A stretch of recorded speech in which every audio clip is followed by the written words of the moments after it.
Alô, pessoal, tranquilito no mais? A adubação com fertilizantes nitrogenados na soja é um tema polêmico.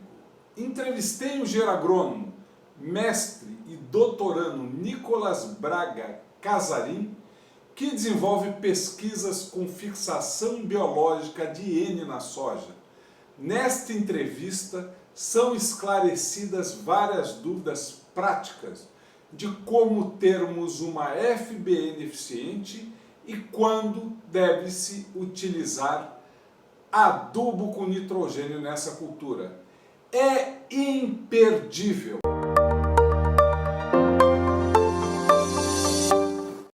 Pessoal, eu estou aqui com o estudante de doutorado Nicolas Casarim, orientado do professor José Lavres Júnior, do SENA USP, na Universidade de São Paulo.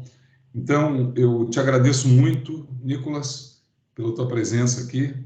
E o Nicolas estudou no seu mestrado, também com orientação do professor Lavres. Ele estudou e já defendeu a sua dissertação. Ele estudou bastante sobre a fixação biológica do nitrogênio da soja. E aí, Nicolas, eu renovo os agradecimentos, é um assunto importantíssimo e polêmico.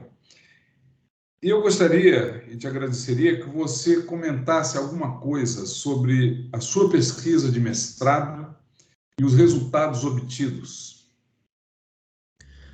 Bom dia, Nelson. Bom dia a todos do canal Adubos e Adubações. Primeiramente, agradecer ao Nelson pela oportunidade de estar aqui conversando sobre o meu trabalho, junto ao professor Lavres, e sobre toda a parte da fixação biológica do nitrogênio, que é um assunto muito amplo. A gente pode passar um dia inteiro conversando, mas eu acho que aqui nesse momento vai ser legal de explorar ali bastante sobre a fixação. E também de falar sobre o meu trabalho de mestrado, que foi sobre esse assunto, passar um pouco dos resultados que eu obtive e das experiências com revisões tal que eu obtive. Sobre o meu trabalho de mestrado, eu estudei sobre a contribuição de diferentes fontes de nitrogênio. As fontes, no caso, não seriam o solo, o fertilizante nitrogenado e a fixação biológica, para a FBN e para o metabolismo da soja. Eu fiz esse experimento em condição controlada, em caso de vegetação, ou seja, é meio complicado de você extrapolar um resultado de produtividade desse para campo. Então, a nossa visão nesse trabalho foi mais ver um aspecto fisiológico, parte bioquímica mesmo, como a atividade de enzimas, resultados de nitrato, nitrogenase, remobilização de nitrogênio dentro da planta, a contribuição das fontes por meio do método isotópico de nitrogênio 15. Então, vou dar uma pincelada um pouco sobre essas coisas que eu fiz e qual foi a contribuição disso. Só para explicar os tratamentos que eu utilizei, fiz um tratamento só com a inoculação de bradyrhizobium, sem nitrogênio mineral, um tratamento com bradyrhizobium mais nitrogênio mineral via solo, na quantidade de 20 kg por hectare. Apesar de ser em vaso, eu fiz os cálculos e coloquei ali uma quantidade referente a 20 kg de nitrogênio por hectare.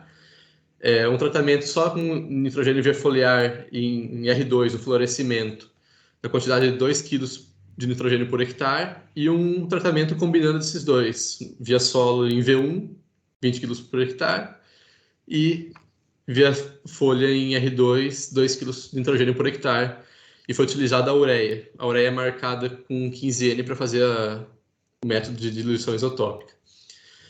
Só para contar um pouco a história de como surgiu esses tratamentos, porque na literatura a gente encontra diferentes doses. O pessoal usa desde uma dose muito pequena até doses gigantescas de 200 kg de nitrogênio por hectare, com diferentes objetivos. Eu conheci o professor Gil Câmara, que é um professor que também estuda bastante a fixação de nitrogênio da soja. Eu tive aula com ele na graduação e na pós, que foi nessas aulas que eu me interessei por soja, eu estava mais na área de cana-de-açúcar. E foi uma aula sensacional, um professor muito bom. E isso me trouxe a vontade de estudar a fixação de nitrogênio, a soja. E ele me auxiliou bastante no mestrado e citou que no Brasil estava sendo usado bastante essa quantidade de nitrogênio, principalmente para não afetar a fixação biológica de nitrogênio. Dizem que acima de 20 kg por hectare existe um efeito negativo na fixação, na nodulação, e essas quantidades nós utilizamos para ver mais se teria um efeito positivo mesmo na planta. Se o produtor estaria utilizando isso daí e a planta responderia fisiologicamente, e isso talvez na produtividade seria refletida. Eu tenho alguns resultados aqui que eu posso estar mostrando para vocês, uma imagem. Eu avaliei em diferentes estádios fenológicos da soja. O primeiro deles foi em V4, que seria o início da fixação biológica da soja. A soja começa a nodular lá para V1, V2, ainda é bem pouco, e em V4 ela tem os nódulos um pouco mais ativos, começa a ficar mais ativo. Então aqui à esquerda da tela, a gente tem uma raiz em V4 no tratamento com nitrogênio mineral, e à direita sem nitrogênio mineral. A gente consegue ver que ainda existem poucos nódulos, mas mesmo assim existem mais nódulos na planta sem nitrogênio mineral. Apesar de ser uma quantidade que não é considerada que não traz um efeito negativo à fixação biológica, nodulação, conseguimos observar que pontualmente lá em V4, próximo à aplicação que foi feita em V1, alguns dias depois, houve ali um efeito negativo, apesar de ser muito pequeno ainda. E estatisticamente isso aí foi comprovado, teve menos nódulos na planta com nitrogênio mineral. Posteriormente, nos outros estádios que eu fiz a coleta, em R2, que é o florescimento, em R4, que é a frutificação, e R5.3, que é o enchimento de grãos, a média granação, a gente viu que a planta conseguiu recuperar quando teve a aplicação de N mineral e nodulou do mesmo jeito. Porém, a gente consegue ver aqui nesse gráfico da nitrogenase que em R2, a planta que teve um nitrogênio mineral aplicado via solo, ela apresentou uma atividade de nitrogenase um pouco menor em R2, que foi estatisticamente comprovado. Então, essa quantidade de nitrogênio no início teve um reflexo negativo na nitrogenase em R2 no florescimento, o que depois em R4 e R5.3 foi estatisticamente igual, não teve uma diferença. Nicolás, uma pergunta, porque talvez alguns possam não ter um entendimento tão profundo. Por que a nitrogenase é importante? Bom, a nitrogenase ela é um complexo enzimático que está dentro do nódulo e ela é responsável pela quebra daquele nitrogênio atmosférico, N2, que possui uma tripla ligação, a quebra dele em amônia, que será posteriormente incorporada em ureídeos e em compostos que serão utilizados pela planta. Então, quanto maior a atividade da nitrogenase, quer dizer que mais nitrogênio está sendo fixado. Então, isso vai refletir em mais nitrogênio sendo levado à planta. E então, pode-se dizer que possui uma maior eficiência da fixação biológica de nitrogênio na soja. E uma coisa interessante que encontramos foi que a aplicação do nitrogênio foliar, ela foi feita em R2. E observamos entre o R2, entre o R4 e o R5.4, entre a frutificação e o enchimento de grãos, que houve um aumento da nitrogenase nesses dois tratamentos. E não encontramos nada na literatura que dizia sobre isso, então foi um resultado interessante que encontramos, mas, claro, que tem que ser um resultado mais recorrente, mais estudado para ser comprovado que existe uma ligação entre eles. Às vezes pode ter sido um acaso do experimento mesmo. O outro resultado que eu gostaria de mostrar, foi bem interessante, foi a parte da remobilização do nitrogênio. A gente consegue ver que a soja ela tem um comportamento bem interessante. Eu vou linkar isso aí com aquela atividade da nitrogenase que ela reduz de R2. A soja tem dois picos de fixação biológica de nitrogênio. Em R2, florescimento, e no enchimento de grãos. Entre esses dois estádios, na parte da frutificação, existe uma queda na nitrogenase, ou seja, a soja fixa menos nitrogênio no estágio de frutificação. Muita gente atribui essa aplicação do N foliar a fazer uma compensação nesse momento que a soja não está fixando tanto nitrogênio, que é um estágio de bastante demanda de nitrogênio. Porém, na literatura encontramos que a soja pode remobilizar esse nitrogênio de partes vegetativas, como a haste, como as folhas, e suprir essa demanda. Então a gente observou bastante isso aí na parte de remobilização de nitrogênio.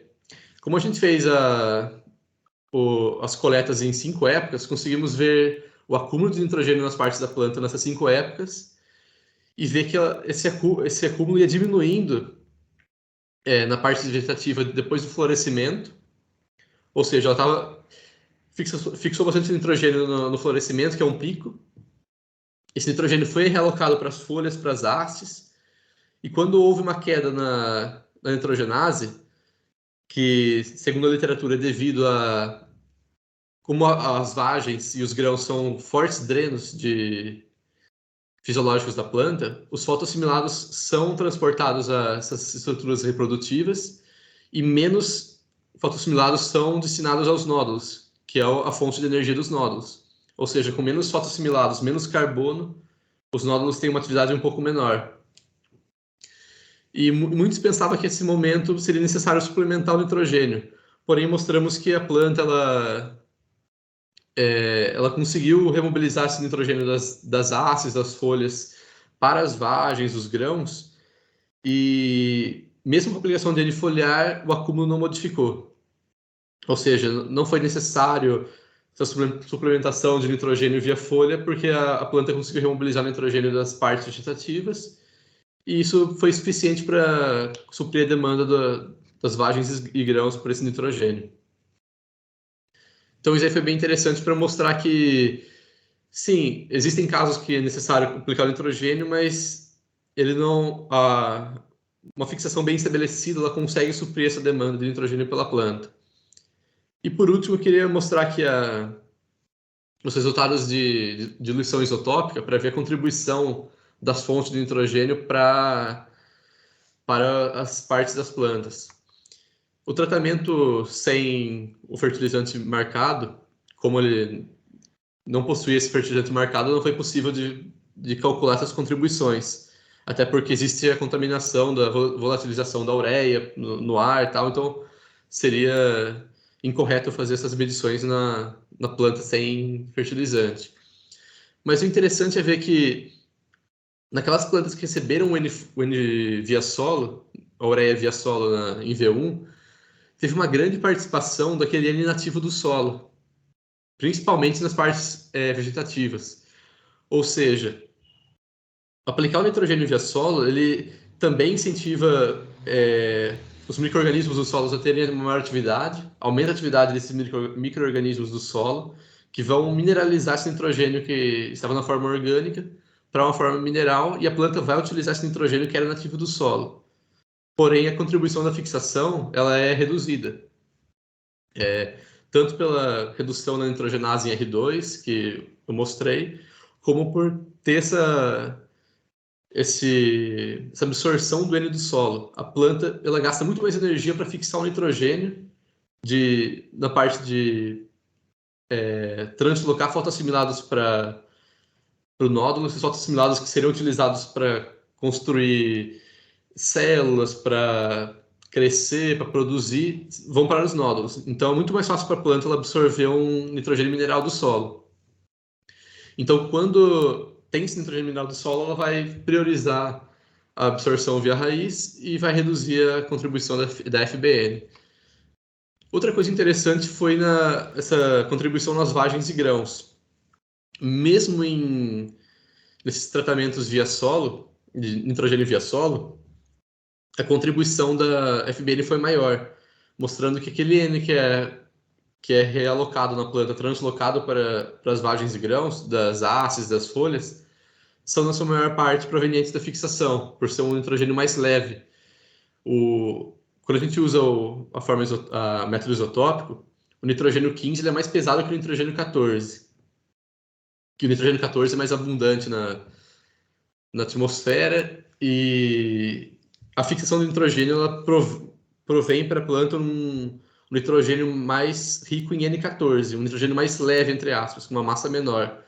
Então é mais fácil para a planta realocar esse nitrogênio mais leve, entre aspas, para as partes reprodutivas. E também mostrar que a aplicação foliar de nitrogênio, tanto no tratamento só foliar como solo mais foliar, não alterou essa contribuição do N do fertilizante, foi muito pequeno. Provavelmente porque a planta já tinha uma boa nutrição nitrogênio por conta da fixação e aquela ureia aplicada na folha não foi tão bem aproveitada. Então foi mais ou menos isso daí que a gente encontrou no trabalho, mostrando essas alterações fisiológicas por conta da aplicação de nitrogênio. E relembrando que é difícil extrapolar isso para o campo, a gente está vendo mais uma parte fisiológica ali. E foi isso, mais ou menos, que fizemos. Perfeito, Nicolas. Excelente. Fantástico. Parabéns pelo trabalho. Muito obrigado. Né? Muito, muito, muito bom, cara. Muito legal. Nicolas, na revisão da sua dissertação, tá, de mestrado, são demonstrados alguns resultados de pesquisa que houve resultados positivos para adição de fertilizantes nitrogenados, além da inoculação para fixação biológica, tanto no solo como foliar. Em outros, que os resultados não justificariam o investimento em nitrogênio mineral. Então, você cita lá na tua dissertação, na revisão, você cita esses trabalhos. Por que podem ocorrer essas diferenças? E isso aí tem um aspecto prático bastante interessante. Por que pode acontecer essas diferenças de haver, às vezes, resposta à aplicação de nitrogênio foliar ou no solo, e às vezes não, só a fixação biológica suficiente através de uma inoculação bem feita? Sim, bom, essas diferenças existem porque existem diversos fatores que vão influenciar no sucesso ou insucesso dessa inoculação, dessa fixação biológica de nitrogênio pelas bactérias. Então, a gente tem que ver cada experimento ali, o que foi feito, a concentração do inoculante utilizada, como que era o solo, se era um solo argiloso, arenoso, qual que é o histórico da área, se tinha nitrogênio no solo, já um nitrogênio mineral no solo já estabelecido, concentração de nitrato, de amônio. Então, são diversos fatores. A região que você aplicou, posso citar aqui uma lista gigante. Então, o modo que os métodos que são utilizados no experimento, eles vão influenciar nessa resposta. Então, foi que nem eu falei, no meu experimento, tem as condições que eu utilizei, o solo que eu utilizei foi em condição controlada. Então, a gente tem que estudar cada caso como sendo um caso. Uma coisa já é fato, a inoculação e a fixação de nitrogênio é um caso de sucesso. A bactéria vai funcionar, ela funciona, ela consegue fixar, tem a eficiência em suprir a demanda da soja, porém existem casos e casos. No campo a gente vê essa diferença, a gente não consegue controlar no campo onde a bactéria vai estar, a gente consegue controlar aquilo que dá, mas, por exemplo, uma luminosidade, o fotoperíodo, temperatura, aí não tem como. Então, essa diferença se deve principalmente a esses fatores. Fatores abióticos, hoje em dia, são os principais limitantes da fixação de nitrogênio, eu diria, que a gente consegue ver. Temperatura, principalmente a temperatura do solo, que influencia muito na mortalidade das bactérias. O Bradyrhizobium é uma bactéria muito sensível e que possui grande mortalidade no solo. Por isso que é indicado uma reinoculação toda safra, para manter um nível, uma quantidade de bactéria no solo alta. Então, uma temperatura alta do solo já influencia muito na mortalidade dessas bactérias. Umidade do solo, tanto uma umidade excessiva como um estresse hídrico por falta de água, vão aumentar demais a mortalidade das bactérias. Então, existem N fatores que vão influenciar essa simbiose com a planta. Eu acho que tá aí a resposta de por que existe a diferença de resultados entre os trabalhos. Mas o que eu observei vendo a maioria dos trabalhos que eu utilizei para revisão foi que na maioria deles o resultado é sempre positivo. Então, assim, para fazer uma conclusão, eu diria que tem que ser feita inoculação, tem que o máximo possível que a gente conseguir explorar essa fixação de nitrogênio a partir das bactérias, a gente vai estar reduzindo mais o custo por conta do preço dos fertilizantes nitrogenados. Hoje em dia, ainda mais com o momento que a gente está vivendo, aumentou. Então, acho que é uma alternativa que tem que ser levada em conta e tem que tomar cuidado com os fatores que influenciam nesse sucesso da fixação. Nicolas, e como que a adubação e a nutrição de plantas podem contribuir para que nós tenhamos sucesso, e a calagem também, para que as bactérias consigam ser eficientes, né? Os bradyrhizobiums consigam ser eficientes na fixação do nitrogênio? Bom, esse é um outro fator que influencia muito a eficiência da inoculação, da simbiose com a planta, porque o processo de fixação, atividade de nitrogenase, todo o complexo que existe dentro do nódulo que faz fixação de nitrogênio, existem vários elementos, vários nutrientes que participam desse processo. Cobalto, por exemplo, que não é um nutriente, mas é um elemento benéfico, ele está presente ali nesse processo. O molibdênio e o ferro que fazem parte do complexo enzima nitrogenase. O enxofre também faz parte. Então a gente consegue listar vários nutrientes que fazem parte, que participam desse processo da fixação de nitrogênio. Além da planta, ela tem que estar bem nutrida, ela tem que estar uma sanidade boa também. Então, uma planta bem estabelecida, ela vai também fazer uma simbiose bem estabelecida. Não é só colocar a bactéria ali e esperar que ela vá inocular a planta. Porque, como eu disse na pergunta anterior, comentando sobre a minha dissertação, a planta ela transloca fotoassimilados para as bactérias para fornecer energia e a bactéria trabalhar, fixar o nitrogênio. Então, se a planta não estiver bem nutrida, não tiver um crescimento ideal, ela não vai conseguir produzir fotoassimilados para translocar para a bactéria. E isso também vai reduzir drasticamente a fixação e o estabelecimento da bactéria junto com a planta. Então, a gente tem que pensar na bactéria e na planta como uma coisa só. Não tem como a bactéria fazer milagre ali, ela não vai fixar o nitrogênio, fazer a planta crescer se não tiver tudo bem no solo, uma acidez corrigida, um solo com salinidade alta também vai afetar as bactérias, alumínio. Então, é uma série de fatores no solo que ele tem que estar bem fértil, vamos dizer assim, no modo geral, para que a planta e a bactéria, os dois, consigam fazer uma simbiose boa e fixar esse nitrogênio de forma mais eficiente. Perfeito, Nicolas. E agora uma pergunta bem prática. Em que situações a aplicação do nitrogênio mineral, ureia, sulfato de amônio ou alguma fonte de nitrogênio alguma fonte dessa deve ser aplicada para a soja? Como fazer o correto diagnóstico para o produtor rural poder fazer essa prática dessa aplicação com esses adubos nitrogenados ou não? Como é que o técnico e o próprio produtor devem dizer? Bom, nesse caso, só a fixação biológica vai ser suficiente. Bom, mas nesse aqui, talvez não. Como que a gente pode abordar esse assunto que é muito importante?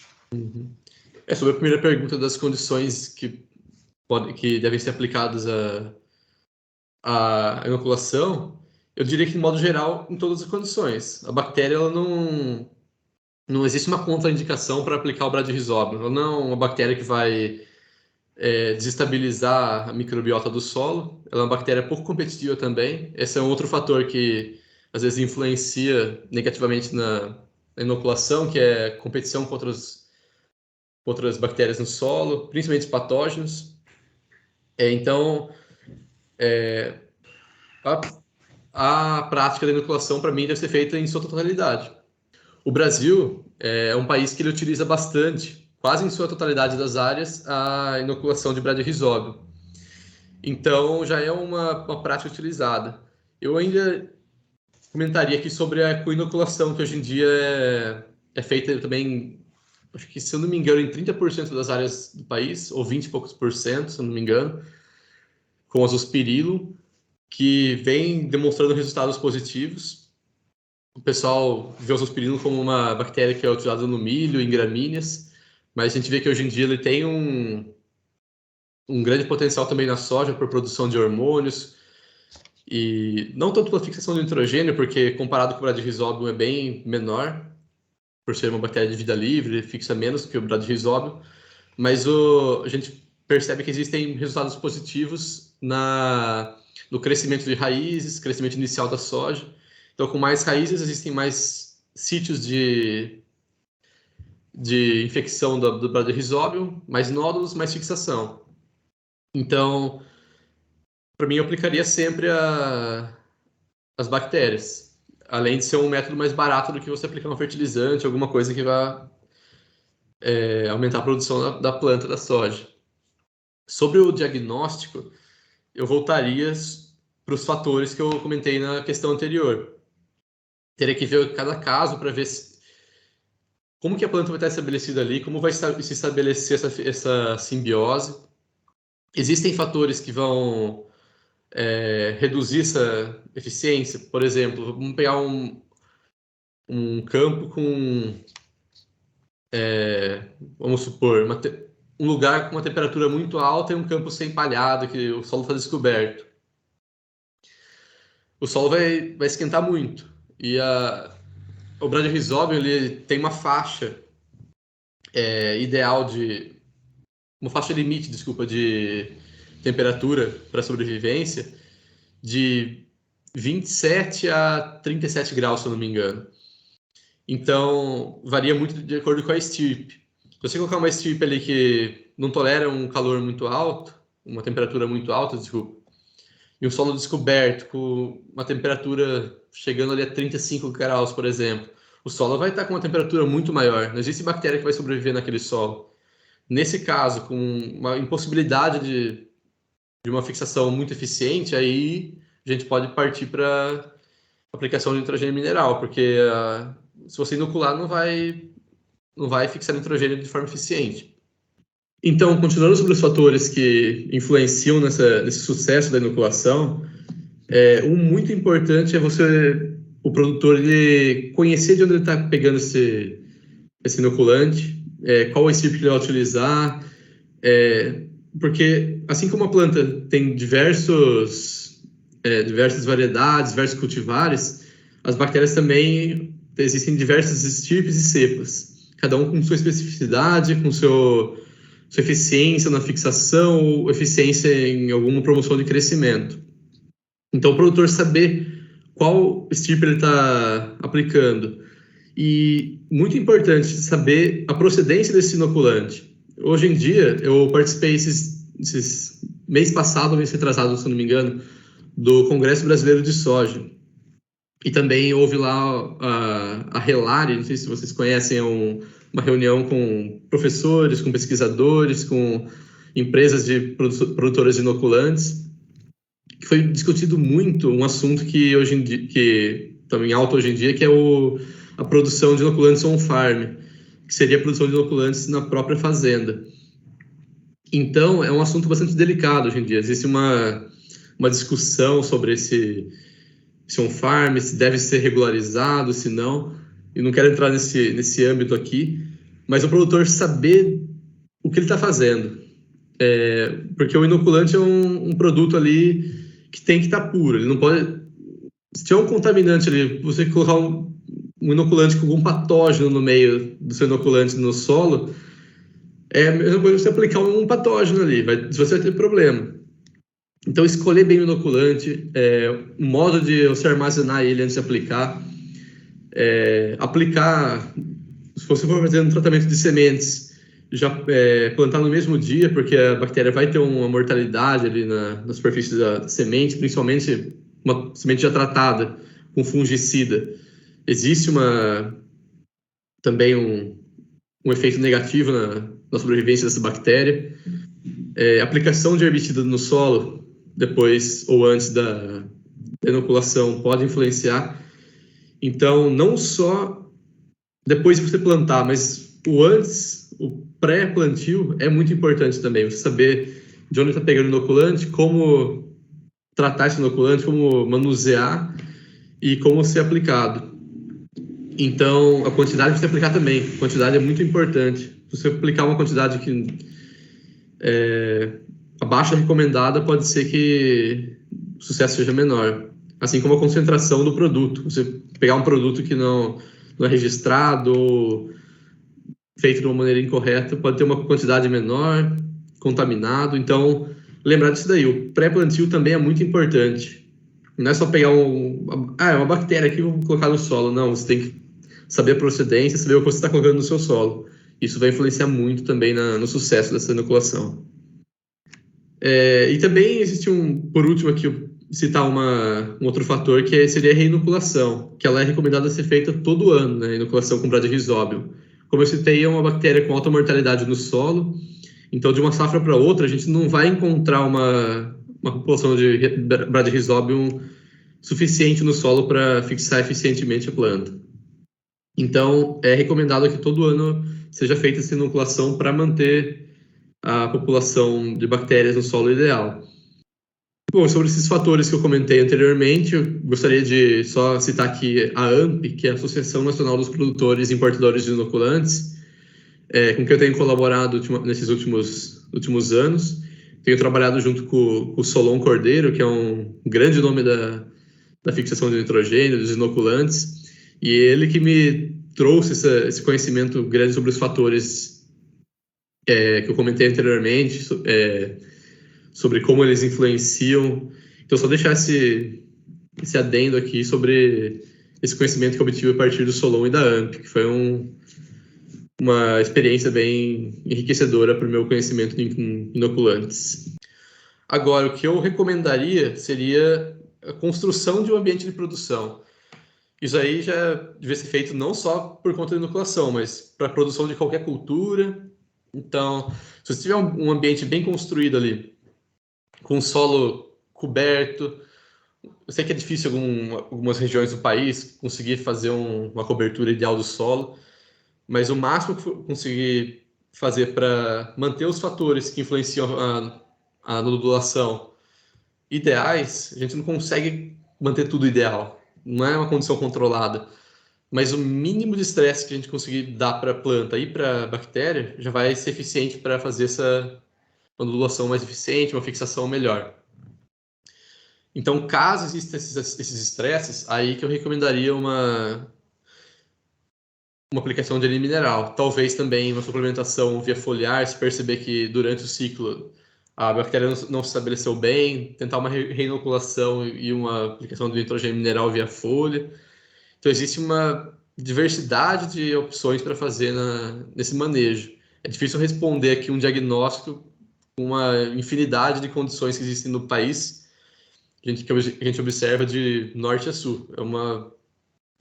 São latitudes diferentes, climas diferentes, solos diferentes.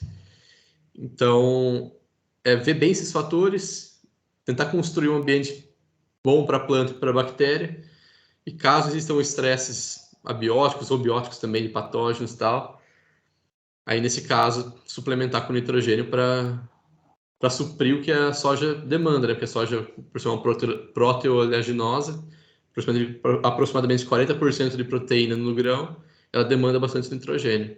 Mas, Nicolas, vamos supor que estamos a campo, tá? Há algumas situações, aqui no sul do país principalmente, que acredito, aí é uma pergunta também, em que a soja é cultivada, às vezes, em condições de drenagem baixa, não ideal em campo, em várzeas de arroz. Possivelmente, pergunta que eu te faço, isso vai prejudicar a bactéria, a falta de oxigênio, possivelmente, pela má drenagem. A outra pergunta que eu tenho para você o técnico de campo, ele pode, depois de, sei lá, 20, 30 dias, fazer um diagnóstico vendo se a inoculação está bem feita, se ela realmente foi bem inoculada, se os nódulos, né, tem uma técnica de cortar o nódulo, né, de ver se ele está com uma cor. Isso é válido também para indicar uma adubação em cobertura, por exemplo, com nitrogênio? Esses diagnósticos? Sim, eu acredito que sim, porque como você comentou sobre o nódulo, você cortar ele no meio. Então, ao você cortar o nódulo no meio, você consegue ver a coloração dele. Porque o nódulo produz um composto que chama leg-hemoglobina. Essa leg-hemoglobina ela atua como se fosse a hemoglobina do nosso sangue. Ela tem uma afinidade com o oxigênio e a nitrogenase ela é inativada quando existe uma concentração de oxigênio muito alta no nódulo. Então, essa leg-hemoglobina mantém uma concentração de oxigênio baixa no nódulo, suficiente para a respiração celular, porém níveis que não inativam a nitrogenase. Então, se você corta o nódulo e vê uma coloração rosa, avermelhada, que é a coloração da leg-hemoglobina, você vê que ela está ativa. A leg-hemoglobina está atuando ali e a fixação está ocorrendo. Agora, se tiver um nódulo mais branco, é porque a fixação não está ocorrendo assim, de uma forma muito eficiente. Então, é um indicativo bom de ver se a bactéria está fixando nitrogênio ali. E caso a planta retirada não tenha muitos nódulos inativos, pode ser sim um caso para fazer uma adubação de cobertura para inicialmente sim para já suprir esse nitrogênio. Então, o agrônomo de campo nessas avaliações, os técnicos são importantíssimos, né? Sim, sim. Para que possa se fazer alguma identificação. O acompanhamento acho que é bastante importante nesses momentos. Nicolas, por fim, e qual é o assunto que você está trabalhando no doutorado e qual é a importância desse assunto?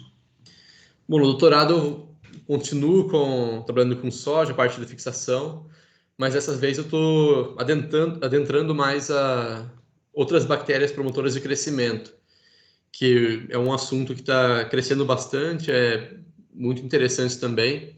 Já citei o Azospirillum, por exemplo, para a soja, que ela tem a produção de hormônios, que é uma atividade promotora de crescimento de plantas. E no meu doutorado eu estou pretendendo utilizar tanto a coinoculação com Bradyrhizobia azospirillum, como também a inoculação com bacilos e com tricoderma, e ver o seu efeito no controle e tolerância de doenças. No meu caso, eu vou utilizar o Fusarium e um nematóide Pratilencos. Pretendo começar no final desse ano ainda o experimento. E ver qual é o efeito desse controle de doenças por parte das bactérias na fixação do nitrogênio, na nodulação da planta, ver o que a sanidade dela vai interferir na fixação. Então, também queria comentar sobre essas bactérias promotoras de crescimento, que, principalmente agora com essa alta dos fertilizantes, elas são uma opção bastante interessante para serem utilizadas, porque pela produção de hormônios, fixação de nitrogênio, solubilização de fosfato, controle de doenças que eu comentei, existe uma gama de ações que essas bactérias promovem nas plantas, que auxiliam no crescimento, tanto radicular, como isso vai refletir também na produtividade. E tudo isso combinado com uma boa fertilidade do solo, com ações que devem ser tomadas, tem tudo para ter um sucesso nas culturas hoje em dia, na produtividade, na fisiologia também. Então, acho que é um campo ainda pouco explorado, as partes da biologia, que tende a crescer. E eu acho que esse trabalho vai ser interessante para ver essa interação entre os dois. Apesar de ter bastante trabalho já com bactérias, ainda, vamos dizer assim, na parte comercial ainda não é tão utilizada como existe o potencial para ser. Eu acho um trabalho espetacular. Parabéns para você e para o professor Lavres. Nicolas, então, agradeço em meu nome, em nome do canal Dúvidas e Adubações, em nome de milhares de pessoas que vão assistir as tuas importantíssimas e muito esclarecedoras informações. Parabéns demais, né? Continua, eu já bem mais velho, né?